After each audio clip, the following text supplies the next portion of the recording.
Halo kakak-kakak, Pramabim dan juga teman-teman. Perkenalkan, nama aku Anastasia Kristabella Wibowo dan biasa dipanggil Lea dengan NIM 202407000190. Di video ini aku akan menjawab beberapa pertanyaan sebagai bentuk pemenuhan konsekuensi pita umum. Dimulai dari pertanyaan yang pertama, apa saja insight yang didapat dari wawancara dengan senior dan juga teman seangkatan? Dengan mewawancarai teman seangkatan dan juga senior tuh aku mendapatkan pembelajaran tentang apa saja rasa khawatir sebagai maba dan juga apa aja sih pengalaman yang udah pernah dilaluin sama senior-senior pas dia masih maba. Nah, sebagai mahasiswa baru, kami itu tentu berharap untuk bisa mendapatkan pertemanan yang baik, bisa mendapatkan nilai yang maksimal juga. Selain itu kita juga bisa mengerjakan tugas dengan tepat waktu.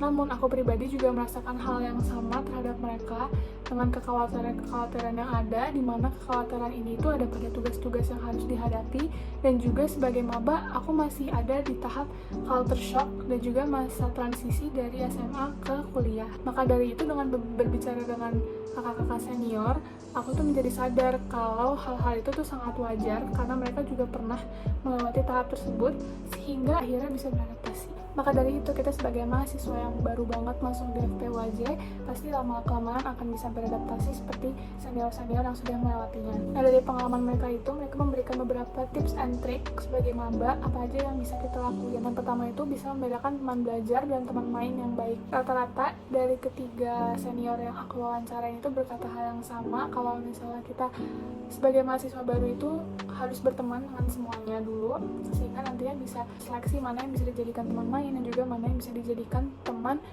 belajar. Lebih baik lagi kalau dalam satu orang yang sama itu bisa menjadi teman bermain dan juga teman belajar. Yang kedua adalah cari teman yang dapat meningkatkan akademik kita dan kehidupan sosial yang positif sehingga kita berada di lingkup pertemanan yang membawa manfaat yang baik bagi kita. Dan yang terakhir adalah banyak membaca buku, terutama buku berbahasa Inggris, karena kebanyakan materi-materi atau modul yang diberikan oleh dosen itu berbahasa Inggris dan berdasarkan buku yang diberikan. Lanjut ke pertanyaan ketiga dan keempat tentang etika dan etiket yang bisa diterapkan di FPWJ. Nah, etika dan etiket itu penting karena dengan menerapkan kedua hal tersebut, kita bisa membangun impression management dalam diri kita kepada orang lain. Dengan membangun impression management itu, bisa membangun impresi yang baik mengenai diri kita ke orang lain sehingga kita dapat membangun relasi yang baik dan juga kita bisa dipandang sebagai orang yang berkarakter dan bermoral sehingga akhirnya kita bisa dipercaya oleh orang lain dan kita bisa menjadi orang yang bertanggung jawab. Lanjut, apa saja etika dan etiket yang bisa kita terapkan sebagai mahasiswa FPWJ? Yang pertama itu ada dari pakaian, seperti tidak menggunakan tank top atau crop top bagi para perempuan, celana atau rok yang melebihi lutut, dan juga alas kaki tertutup seperti sepatu. Ketika online class, di mana mahasiswa itu harus datang tepat waktu atau join Zoom meeting atau Teams tepat waktu, terus menyalakan kamera dan posisi kamera dan lighting jelas, serta postur tubuh yang tegap dan terlihat jelas oleh audiens. Etika chat, di mana ketika kita ingin mengontak dosen atau juga senior, itu harus ada pada di hari kerja dan juga jam kerja, hari Senin sampai Jumat di jam 8 pagi hingga 5 sore sewajarnya. Menggunakan kata-kata yang sopan dan layak, tidak semena-mena dan bertele-tele.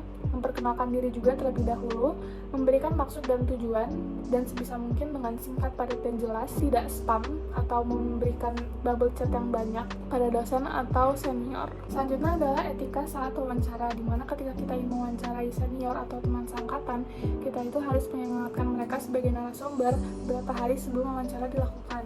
Dan juga kita harus datang tepat waktu sehingga narasumber itu tidak menunggu kita. Memberikan info konsen yang jelas juga, meminta izin sebelum merekam, mencatat atau mendokumentasi proses keberlangsungan wawancara, memperkenalkan diri dan tujuan pelaksana wawancara, melakukan probing terhadap jawaban narasumber, eye contact dengan narasumber, menyampaikan terima kasih dan maaf jika ada kesalahan dalam wawancara atau suatu hal yang menyinggung. Kita juga harus izin sebelum kita pergi kepada narasumber untuk menghormati mereka. Kita juga harus keep in touch kalau papasan dengan mereka setelah wawancara, itu bisa juga dengan nyapa atau bisa juga akhirnya berteman dengan mereka sehingga kita tidak asing dengan mereka. Dan yang terakhir adalah etika yang berhubungan dengan plagiarisme dan juga originalitas karya. Untuk mencegah plagiarisme, kita itu harus mencantumkan sumber atau mengutip sumber, terutama ketika kita penelitian atau membuat suatu laporan atau makalah. Juga kita harus melakukan parafrase sehingga tidak sama persis dengan apa yang kita lihat. Demikian untuk video konsekuensi pita umum aku. Terima kasih sudah mendengarkan dan maaf jika ada kesalahan kata.